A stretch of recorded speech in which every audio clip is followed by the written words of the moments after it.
Question: there are many 1500 wattage solar lights on the market.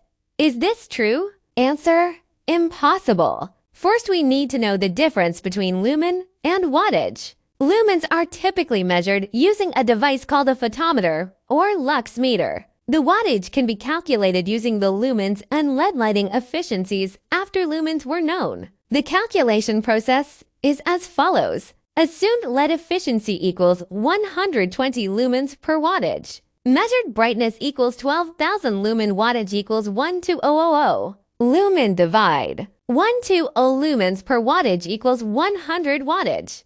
Assuming that it is necessary to reach the adverse 1500 wattage, what should we do? Two methods. First, the lumen value should be infinite high. Second, LED lighting efficiency, TED-NDS, to be infinite low. Are these two options feasible? For method 1, unreasonable, because due to the limited space of solar panels and batteries, the lumen value cannot be very high. For method 2, also unreasonable, since the capacity of batteries, solar lights is limited, the LED lights. The efficiency must be higher to save energy. Therefore, in the field of solar lights, it is not that the larger the wattage, the brighter the lamp.